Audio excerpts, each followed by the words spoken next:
ఆరోగ్యం, ఆత్మవిశ్వాసం అనూస్తో సాధ్యం. ట్రాన్స్ఫర్మేషన్ సర్వీసెస్ పైన flat 50% discount. Anu's since 1982.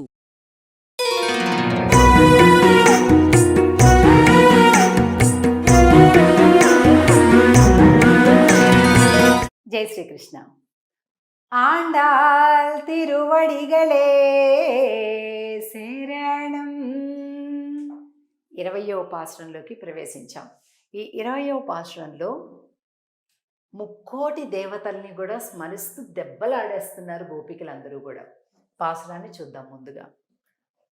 ముప్పత్తు mover అమరర్కు మున్ సెండ్రు கப்பம் தவிர்க்கும் கலியே துயிலெழாய் செப்பமுடையாய் திரளுடையாய் செத்தார்க்கு வெப்பம் கொடுக்கும் விமலா துயிலெழாய் செப்பன்ன மென்முலை செவ்வாய் சிறுமருங்கல் நப்பின்னை நங்காய் திருவே துயிலெழாய் உக்கமும் தட்டொழியும் தந்துன்மணாளனை இப்போதே எம்மை நீராட்டு ఏలోరెంబావాయ్. ఈ పాసురంలో నీలాదేవిని శ్రీకృష్ణుణ్ణి ఇద్దరిని మేలుకొలుపుతూ, ఏంటయ్యా మేము మిమ్మల్ని మేలుకొలుపుతూనే ఉన్నాం, మీరేమో లేవటం లేదు, ఏమిటి మా మాట అంటే లెక్కలేదా, మా ప్రార్థన అంటే లెక్కలేదా, ఎందుకు అని దెబ్బలాటకి దిగారు. ఈరోజు పాసురంలో అంటున్నారు స్వామి, 33 అమరర్కు మున్ సెండ్రు, 33 కోట్ల మంది దేవతలకి ఆపద రాకంటే ముందుగానే నీకంటే నువ్వే వెళ్ళి, అయ్యయ్యో వీళ్ళ కష్టం వస్తుందా, అయ్యయ్యో వీళ్ళు బాధపడుతున్నారా అని వెళ్ళి కాపాడవు. దేవతలకైతే అంటే ఓహో దేవతలనైతే కాపాడుతావా, మేము మామూలు మానవులు అని చెప్పేసి ఏ ఉందిలే వీళ్ళదని కొట్టిపారేస్తున్నావా, ఓహో దేవతలంతా పురుషాలు కదా, మేము స్త్రీలం కదా అని చిన్న చూపు చూస్తున్నావా, ఏంటయ్యా ఏంటి అసలు మేము మీకోసం ప్రార్థన చేస్తుంటే మమ్మల్ని పట్టించుకోవట్లే, మేలుకొలుపుతుంటుంటే రావటంలే లేవటంలే అంటున్నారు అన్నమాట. ఇంకా స్త్రీలము అని ఉపేక్షిస్తున్నావా, మానవులమని ఉపేక్షిస్తున్నావా అని చెప్తున్నారు. ఇక్కడ 33 అనేటటువంటి శబ్దం గురించి మనం బాగా తెలుసుకోవాలి. 33 కోట్ల దేవతలు, 33 కోట్ల మంది అంటే ఎవరు? ఒక్క పొరపాటు అందరూ భావిస్తుంటారండి ఎప్పుడు కూడా. 33 కోట్ల దేవతలు అంటే వందలు వేలు లక్షలు కోట్లు అలా కోట్ల దేవతలేమో అంతమంది ఉన్నారేమో, ఆకాశం అంతా పైనంతా కూడా టైట్గా ఒకళ్ళకొకళ్ళు అట్లాగా, అది కాదు. కోటి అంటే వర్గము అని అర్థం. వర్గము అంటే ఏంటి? గ్రూప్ అన్నమాట. అంటే ఒక ప్రకారమైనటువంటి దేవతలు అన్నమాట. అలా ఎవరు 33 అంటే 12 ఆదిత్యులు, అంటే 12 మంది ఆదిత్యులు ఉంటారండి. ఏకాదశ రుద్రులు, 11 మంది రుద్రులు ఉంటారు. అలాగే అష్ట వసువులు, 8 మంది వసువులు, అశ్విని దేవతలు 2, మొత్తం 33. ఇక్కడ మనం చాలా స్పష్టంగా తెలియజేశాం. 12 ఆదిత్యులు, ఏకాదశ రుద్రులు, అష్ట వసువులు, అశ్విని దేవతలు, వీళ్ళందరికైతే నువ్వు ముందుగా వెళ్తావు, మమ్మల్ని అయితే అసలు పట్టించుకోవట్లే, వాళ్ళకి ఎక్కడ కష్టం కలుగుతుందా అని నువ్వే ముందు ఆరాటంతో వెళ్ళి వాళ్ళతోటి వీళ్ళతోటి యుద్ధాలు చేసి వాళ్ళకి రాజ్యాలు ఇస్తావు. మేమేమన్నా యుద్ధాలు చేయమన్నావా, ఎవరితో వెళ్ళి లడాయి వేసుకోమన్నావా, మాకేమన్నా రాజ్యం కావాలని అడిగావా, అసలు మేమేమన్నా అడుగుతున్నావా, నేను చూడాలంటున్నాం అంతే, మాకేం అక్కర్లేదు అంటున్నారు. అలాగే ఓ నీల అమ్మవారిని ఇక ప్రార్థిస్తున్నారు. సెప్పముడయాయ్ తిరలుడయాయ్ విమల అంటే నిర్మలమైన స్వరూపం కలిగిన వాడా, నీకు అలాంటి తేడాలు తగునా, దేవతలను ఒక రకం, మానవులను ఒక రకం, స్త్రీలను ఒక రకం, పురుషులను ఒక రకం అలా చూస్తావా, అసలు కాదు కదా అని అంటున్నారనమాట.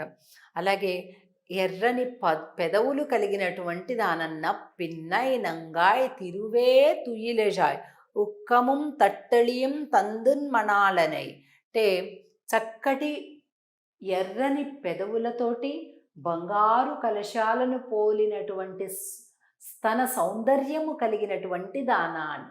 ఎప్పుడు చూడండి మన వేదాంత శాస్త్రాలలో స్త్రీ యొక్క స్తన సౌందర్యాన్ని గురించి ప్రశంసించడం కనిపించింది అంటే భక్తి ప్రపత్తి అని అర్థం అనమాట.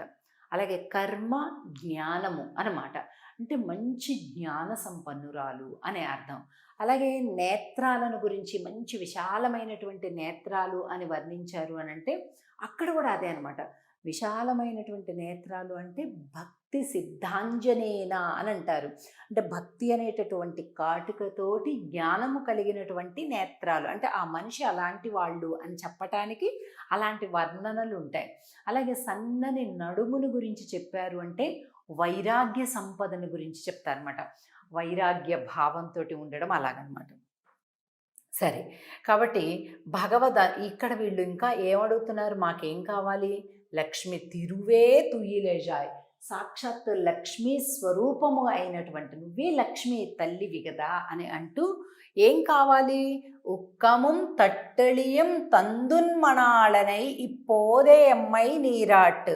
మాకు ఇది కావాలి, విసనకర్ర, అద్దం, ఈ రెండు కూడా కావాలి. ఆ రెండు ఇస్తే మేము స్వామితో కలిపి స్నానం ఆడతాము అని అంటున్నారు. అయితే ఇక్కడ ఏంటి విసనకర్ర అలాగే అద్దము ఈ రెండింటిని ఏంటి అంటే, అద్దం ఏం చేస్తుంది? మన బొమ్మను ప్రతిబింబిస్తుంది. అలాగే ఏంటి మన అంటే ఆత్మజ్ఞానం, నువ్వేంటో స్పష్టంగా తెలుస్తుంది అద్దం పట్టుకోవడం వల్ల. అలాగే ఆత్మజ్ఞానం కూడా, అంటే మనమేంటో మనకి తెలియటం అనేటటువంటిది ప్రధానం. ఇది అద్దం తెలియజేస్తుంది. అలాగే విసనకర్ర ఏం చేస్తుంది? ఒకసారి ఇలా, ఒకసారి ఇలా, ఒకసారి ఇలా, ఒకసారి ఇలా అద్దాన్ని మనం అలాగే కదా వాడతాము. అంటే మనలో ఉండేటటువంటి అహంకార మమకారాలు ఆ రెండింటినీ కూడా ఛేదించేదన్నమాట.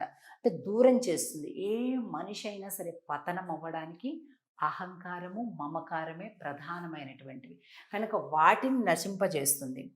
ఇంకా ఇందులో అమ్మవారిని ఎన్ని రకాలుగా సంబోధిస్తున్నారో మనం చూడొచ్చు. ఏంటది? ఒకటి, బంగారు కలశాల వంటి సుకుమారమైనటువంటి స్తన సౌందర్యము కలిగిన దాన, సన్నని నడుము కలిగిన దాన, ఎర్రని పెదవులు కలిగిన దాన, ఓ నీళ అంటే నప్పిన్న, పరిపూర్ణురాల నంగాయ్, తిరువే లక్ష్మీ సమానురాల, ఇలాగ ఎన్ని రకాలుగా కీర్తిస్తున్నారు. ఇక్కడేమో దేవతలందరూ ప్రార్థిస్తుంటే వాళ్ళకి రాజ్యాన్ని ఇప్పించేటటువంటి కరుణించేటటువంటి స్వామిని చూపిస్తున్నారు. ఉక్కమం తట్టొళియం, అద్దాన్ని మాకివ్వు అనడం మనం ఈ బొమ్మలో చూడొచ్చు. అలాగే లక్ష్మీ సమానురాల అనేటటువంటి దాన్ని లక్ష్మీ అమ్మవారి బొమ్మతోటి చూడొచ్చు. ఇదిగోండి ఇక్కడ కూడా అలాగే సకల దేవతలను కూడా స్వామి, ముక్కోటి దేవతలను కూడా అనుగ్రహిస్తున్నావు, మరి మమ్మల్ని అనుగ్రహించవా అని ఆండాళ్ళ తల్లి చేసే ప్రార్థన ఇక్కడ మనకి కనిపిస్తుంది. కాబట్టి ఈ 20వ పాసురంలో స్వామిని అమ్మని కలిపి ప్రార్థించటం, ముక్కోటి దేవతలకి కంటే కూడా ఇంకో మమ్మల్ని తొందరగా నువ్వు అనుగ్రహించాలి అనేటటువంటి ఒక డిమాండ్ లాంటి రిక్వెస్ట్ అది కనిపిస్తుంది ఈరోజు పాసురంలో. ఇక రేపటి పాసురంతో తిరిగి కలుద్దాం. ఆండాల్ తిరువడిగళే శరణం. జై శ్రీకృష్ణ.